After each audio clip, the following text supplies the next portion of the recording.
Hi everyone, this is William from the Headphone Experience. I'm here tonight with my first impressions of the Hifiman HE-1000 Stealth. There is a little bit of confusion over what this headphone is actually called. Some people are calling this the HE-1000 version 2 Stealth. Some people are calling it just the HE-1000 Stealth. Some people are actually calling it the HE-1000 version 3. As far as I know, my understanding is the version 1 and version 2 of the HE-1000, which I never had the opportunity to hear. Neither of those had stealth magnets. So the difference is this version does have the stealth magnets, and I'm not sure why this didn't officially be called the version 3. There's probably a reason for it. And not to confuse this with the HE-1000 SE, which I got in at the same time as this. The SE does have stealth magnets and has for a while, but apparently neither the version 1 or version 2 did have stealth magnets, so this is the stealth magnet version, whatever you want to call it. This was loaned to me by Hifiman for review, and this currently sells at $1,999, and that's significantly lower than the version 1 or version 2 of the HE-1000. Those were both at around $3,000, and apparently the regular price of this is $3,000, but it was introduced at $1,999. I do not know if that's a permanent price or if that's a sale price and it will go back up, but right now you can get this from Hifiman for $1,999. And before I get into my video, I did want to apologize for how long it took me to get this first impressions video out. I normally try to get them out in a week or so from receiving something, and I've had this for almost 2 months. The problem was that I received 4 headphones in a 2-day period back in early, what would that be, March, April, May, no, early April. And it was right at the peak of my busy season with my lawn care business, and I've just, all the way through April and most of May, I was working 7 days a week and just got really behind on my YouTube videos. But the work is starting to slow down a little bit. We're into June now, and actually we haven't had any rain here in about 3 or 4 weeks, so I'm down to like half speed. Starting this week, things have really slowed down, so maybe I can get a chance to catch up on my reviews, because I've got like half a dozen reviews I need to get out. I'm way behind. I think I did 1 review last month. So anyway, I received this at the same time as the HE-1000 SE, so I will be comparing those in my full review, but right now, at this point, all I did is a very brief comparison of the two, and I can tell you they're both great headphones. There is a difference. They're not the same, but the differences are subtle, and I'm going to have to spend more time comparing the two before I can really tell you what the differences are between this and the SE-1000. I've got a few other, or the 1000 SE. And I've also got a few other headphones in sort of the same price range I want to compare to this too. But anyway, getting into the details about this, this is a wired, full-size, over-the-ear, open-back headphone. It uses planar magnetic drivers with stealth magnets, and just the very short version of stealth magnets is the magnets run across the drivers inside and out. And if you look at a stealth magnet, from the end of the magnet, it'll be a half circle instead of a square rectangle. And those rounded sides on it are supposed to let the sound waves travel over it in a smoother way, which is supposed to cause less distortion and cleaner sound. So anyway, this headphone has an impedance of 32 ohms and a sensitivity of 93 decibels at 1 milliwatt. And so it's fairly easy to drive. It's actually a little bit harder to drive than the SE version, but easier to drive than some of the, I would say it's similar, you know, to like the Aria Stealth, which is easier to drive than the version 1 or 2. So it's kind of in the middle as being hard to drive. Doesn't take a huge amp, you know, probably like a 1 watt per channel amp is all you need with this, but this headphone does definitely scale up. With a better amp, you're gonna, you know, get more of the potential out of this headphone. But it doesn't necessarily need a whole lot of power. The weight of this is listed at 458 grams with Hifiman. I actually forgot to weigh it, so I can't tell you if that's accurate, but going by the feel of it, that feels about right. Little bit heavy, but not terribly heavy. It's a large headphone. The Hifiman headphones with the egg shape, they're all starting all the way down at the Edition XS all the way up to the HE-1000 SE all have the same shape, and they are large headphones with tall ear cups. And but like I said, 458 grams, that's kind of average for a flagship headphone like this, you know. I mean, and this isn't Hifiman's flagship, that would be the Susvara, but this is getting up there pretty high. Until the Susvara, this was the flagship the HE-1000 was their flagship for a while. So anyway, this uses a detachable cable with 3.5 millimeter connectors on each ear cup, and it did come with 2 cables.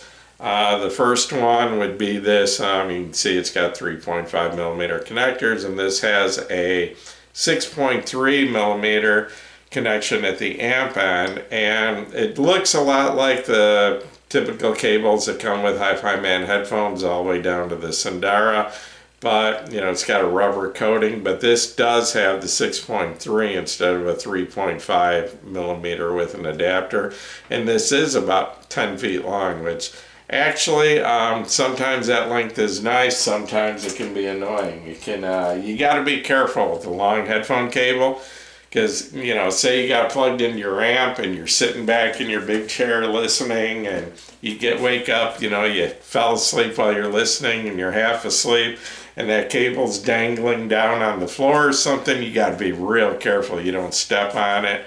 You know, if you do, hopefully it'll just pull loose from the headphones and not break something. But, you know, you could pull the headphones off your head. You could, you know, if you got a small amp, you could pull it off the shelf. So anyway, 10-foot long cables are nice, but they, you know, you got to be careful. And this is the second cable it comes with. Yeah, I showed you that one.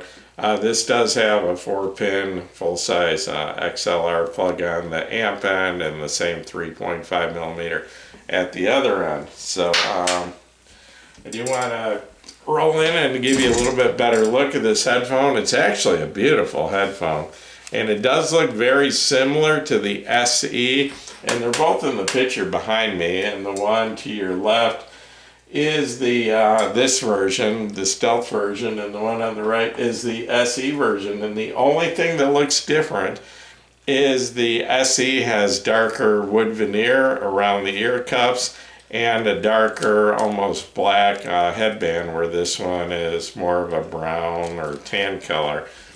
So anyway, but as you can see here, really nice looking headphone, stainless steel band, and flexes, got a lot of flex, but not too much clamping force. The clamping force actually feels light, and it's very comfortable. They swivel this way, they swivel this way, so I mean, these have a ton of movement, are going to fit whatever size shape head you have. And then your strap here adjusts, its click stops, and all this is aluminum on this headphone. Well, I think the headband is a suede or a leather or something, but this piece here, the slide adjustments are aluminum, this is aluminum, the yokes are aluminum, the grills are aluminum, this piece around the ear cup here, I think this is all aluminum. It feels like it when I doesn't feel like plastic. I think the cheaper ones are plastic, but this sounds like aluminum to me. So anyway, The ear pads are they're tapered. You can see they're a little narrower at the front than the back, and I believe these are a synthetic leather with cloth on the inside, but very large, plenty of room for your ears, very tall. And I've pointed this out with other Hifiman headphones with this egg shape, that they take a little getting used to at first because they ride down really low on your jaw. And because of that, with me, and I know other people have done the same thing, you tend to wear them up higher at first, but then if you wear these too high, it makes the sound stage, it brings it in narrower, it gives it a real tall, narrow sound stage, where if you drop them down lower, where the top of your ear is up here in the top of the ear cup instead of the bottom being against your ear, it will make soundstage quite a bit wider and more natural. So, but it can take a little bit of getting used to with this way down here below, actually below my jaw. And I've had a little bit of trouble at times with TMJ in this jaw. And so I got to be careful with that, but because the clamping force is real light, these haven't caused me any problems, actually. That's the biggest problem for me. I don't mind heavy headphones. I mean, a headphone can weigh 600 grams. That doesn't bother me at all. It's actually too much clamping force that can cause me discomfort or make my jaw start hurting. And it'll start hurting right here in front of my ear and run down that way. And I've had that problem in the past with headphones that just clamp too hard. But these are actually, like I said, they're kind of medium as far as weight, but they're actually very comfortable, and they fit just tight enough that you don't have to worry about them falling off if you lean forward or something.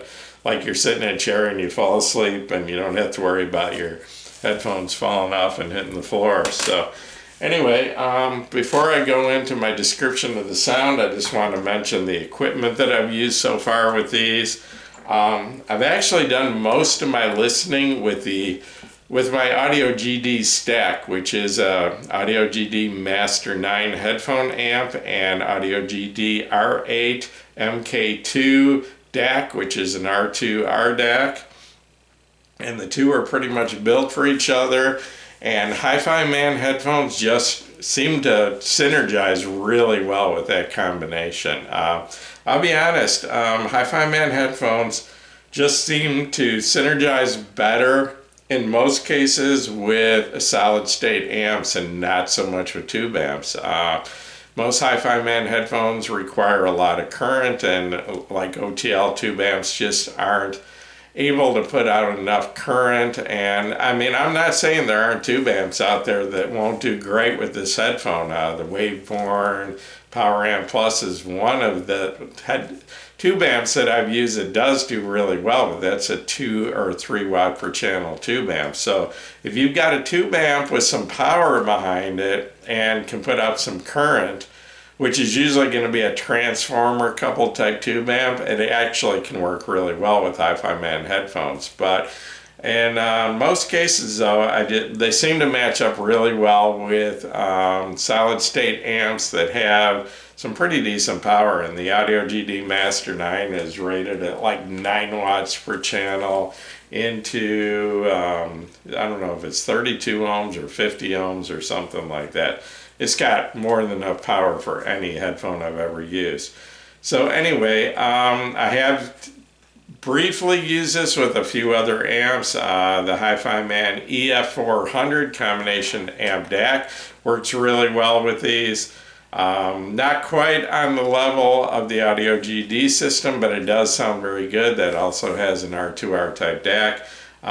Briefly, I ran these with the Burson Conductor 3 reference, which also is another very good match for these headphones.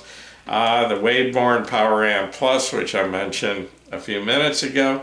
And just yesterday, or was it 2 days ago, I got in the Topping E50 and L50 amp DAC stack. And I gave this a try with those. Those are almost on the budget end. I think those go for, I think the stack goes for like $300 or $350 or something like that. I'm not sure, and I will be doing the first impressions on those hopefully within the week. But anyway, for almost budget set, that they did sound really good with this, and had plenty of power. I was trying to, almost had to decide between medium gain and high gain. High gain was almost more power than I needed, but medium gain actually worked pretty well.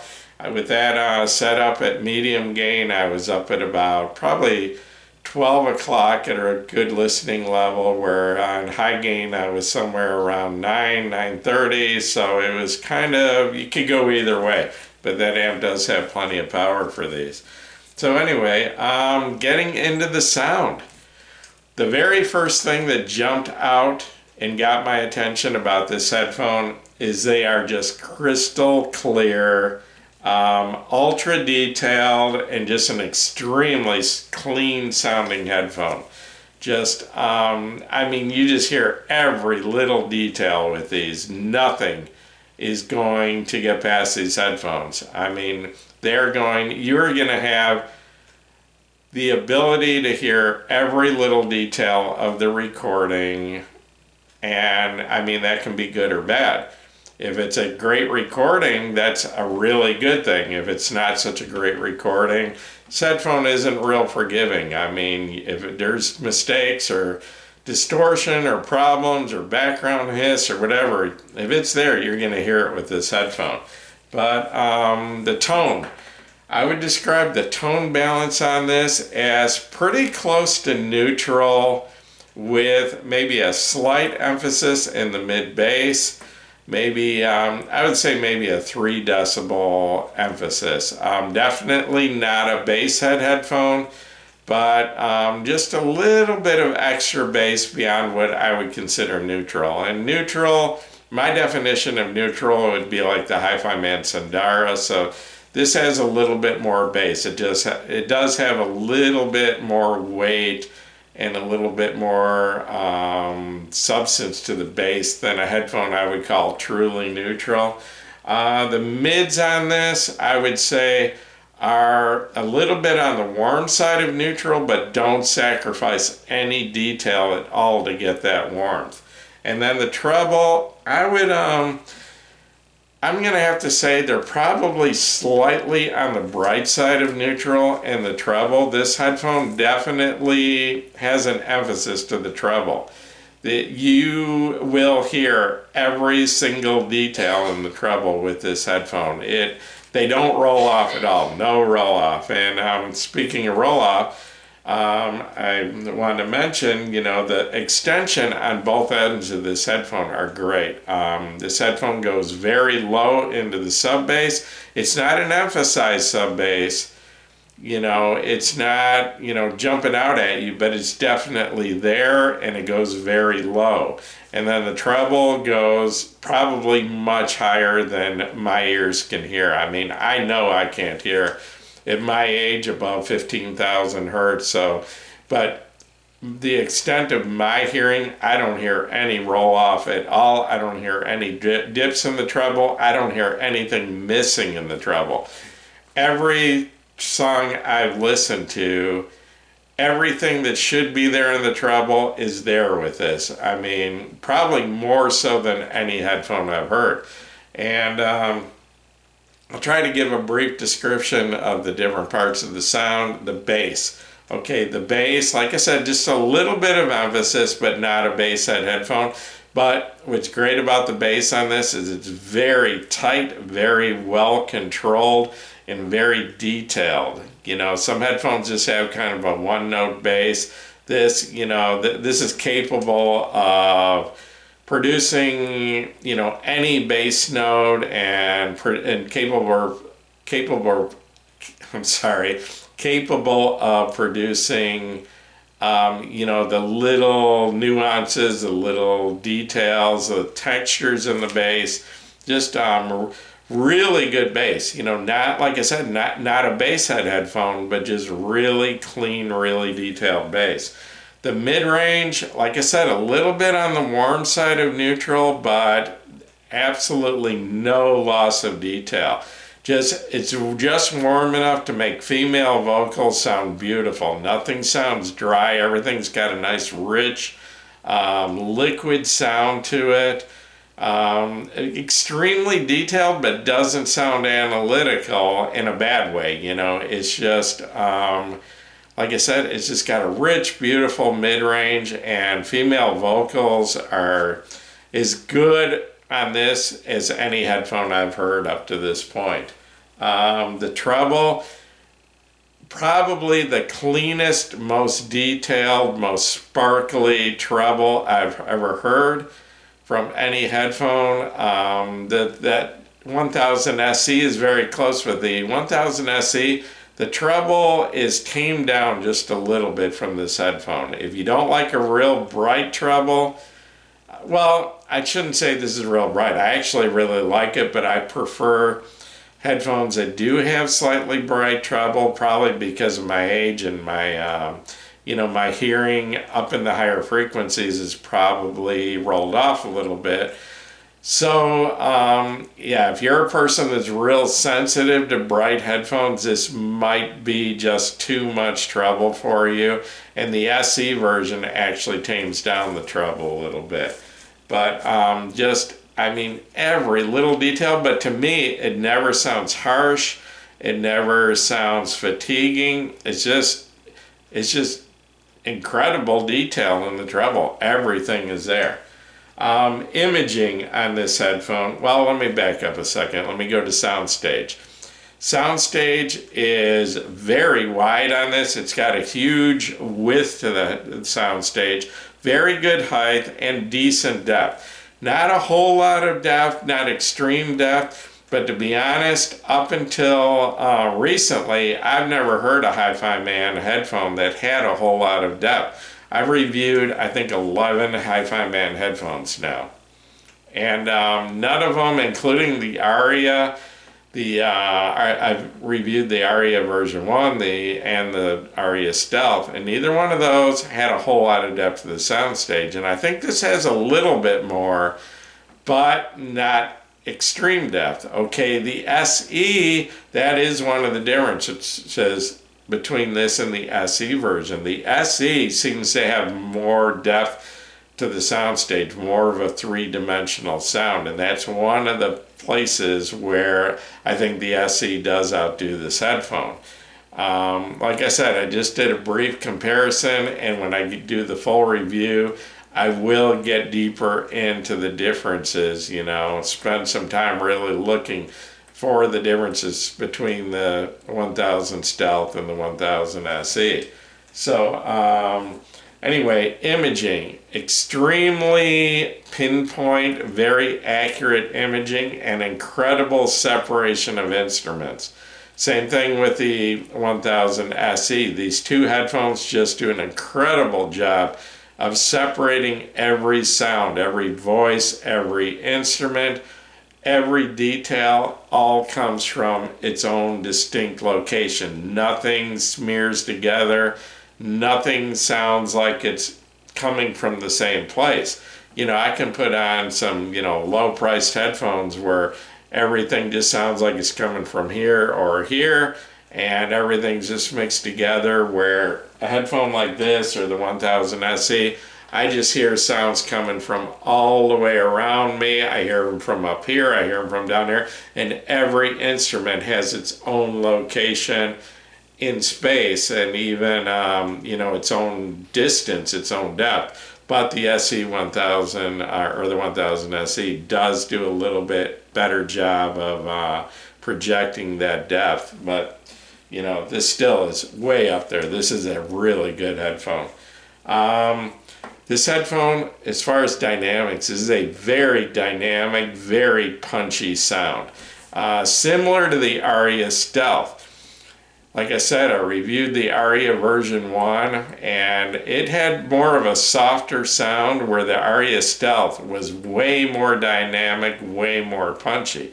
Well, this is more similar to the Aria Stealth with that dynamic, punchy sound. So even though this doesn't have a lot of emphasis to the bass, the bass still has, you know, really good kick to it and really good punch, because this is a very dynamic headphone. In fact, in the small amount of comparing I've done with the 1000 SE, this seems to be the more dynamic of the two, where the SE has a little bit softer sound. So very dynamic headphone, and everything just jumps out at you. Did want to mention though that both this and the 1000 SE pretty much, and the Aria, pretty much all these egg-shaped headphones, because they have such a wide open grill on them, they leak a huge amount of sound. So this, if you want to listen to your headphone with other people around, with this headphone, they're going to hear everything you are hearing. They don't keep any sound out. There's no isolation. You will hear every sound in the room, and like I said, everyone's going to know what you're listening to. This doesn't hold anything in. So anyway, but the main, the number one quality of this headphone is just the detail, and this could possibly be the most detailed headphone I've ever heard. So before I do my full review of this, which hopefully I can get back on my reviews. I've got, like I said, I've got about a half a dozen reviews overdue right now. Excuse me just a second.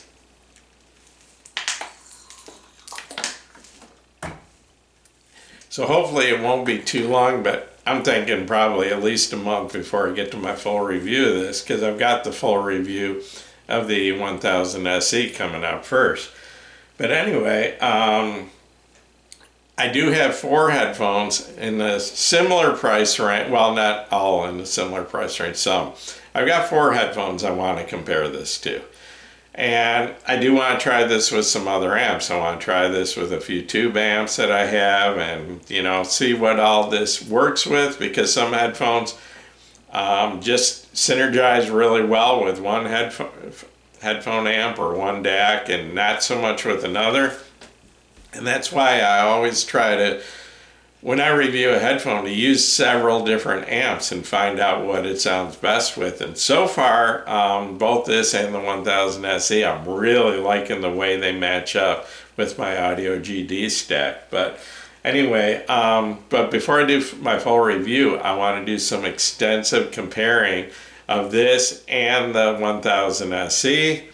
Also, I want to do some comparing of this and the Aria Stealth, because the Aria Stealth has, I haven't compared these yet. I haven't put them side by side, but from memory, this has a very similar sound to the Aria Stealth, but with a larger soundstage. And when I reviewed the Aria Stealth, that was my only complaint. I said it was basically a perfect sounding headphone in my opinion, but it lost some of that huge soundstage that the original version 1 of the Aria had. Okay, so that was my only issue, my only complaint. Well, this seems to sound very similar to the Aria Stealth, but with a much larger soundstage. And I will admit though, the Aria Stealth, after I put some time on it, the longer I listened to it, it seemed to get a wider soundstage.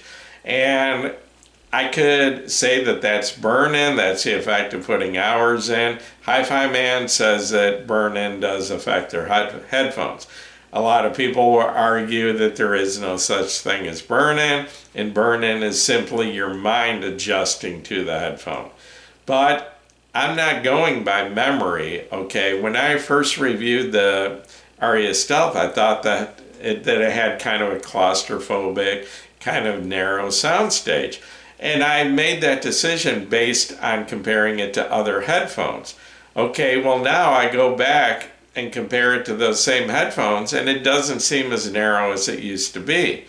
So yeah, you could say that my brain adjusted to that headphone, but comparing it to other headphones, it seems to be better. It seems that the more hours I put on the Aria Stealth, the wider the soundstage did get.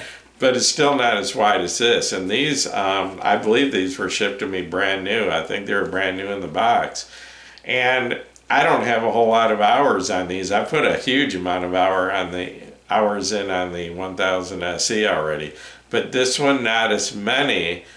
and but it already has a very large sound stage. In fact, I think these have a little bit more width than the 1000 SE, but I think the 1000 SE has a little more depth to the sound stage. But anyway, okay, I was mentioning what I was going to compare this to. Also, so besides from the 1000 SE and the Aria Stealth, I also want to compare this to the ZMF Atrium, which costs a little bit more, but just a headphone that I love, and a lot of people love that headphone. And I did kind of jump back and forth between the two for a few minutes, and they definitely sound different, but they both sound incredible and both have their strong points and they really jump out. And I actually think it'd make a good comparison. And the ZMF, I've been using that with the Felix Audio Elise OTL tube amp, and it sounds incredible with that amp. It synergizes so well, but yet I tried this with that amp and not so much. It still sounds good, but that's just not the perfect match for this. And that amp wasn't really designed for planar magnetic headphones. It's made more for, it's an OTL type amp, which are usually an ideal match with high impedance dynamic driver headphones like the ZMF, which is 300 ohms. This is only 32 ohms. So anyway, and also I have the Kennerton Odin still. And the Kennerton Odin disappeared for a few years. It wasn't available, but it has been back on Kennerton's website. And I think it sells for about $2,200. So it's pretty close in price to this. And the Kennerton Odin, I just love that headphone, everything about it. It's definitely one of my favorite of the Kennerton headphones. And it's just another headphone that I find to be almost perfect. So before I do my full review, I'm definitely going to give this a comparison to the Kennerton Odin. But I'll tell you right now, last year I gave the award of best headphone under $2,000 to the Hifiman Aria Stealth, which was selling for like $1,600, now selling for like $1,200. And I'm guessing this is going to become my new favorite headphone under $2,000. I can't think of another headphone that can compete with this that is under $2,000. Everything I'm going to compare this to is above $2,000. So this could be my headphone of my next awards at the end of this year. It could very possibly end up being my pick for headphone of the year under $2,000, but we'll find out. And I'll try to get my full review together on this in about a month. And in the meantime, I got a bunch of other videos I got to do, including that full review of the 1000 SE. And I will, in that video, try to do some comparisons between this and that. And so you can get kind of an earlier look at the differences between the SE or 1000 SE and this in that video. And then, you know, I'll probably give you even more information when the full review of this one comes out. So anyway, thanks for watching my video. I'm going to wrap this up. This video helped you, please give me a thumbs up. Please subscribe to my YouTube channel if you haven't already. The Headphone Experience on Facebook, I think it's up to almost 24,000 members, and like my YouTube channel, I've been kind of neglecting that the last couple of months too, just because of work being so busy. But work seems to be slowing down a little bit for right now, so maybe I can get back on both my headphone group and my YouTube page and get some reviews out and get caught up here. So anyway, once again, thanks for watching my video.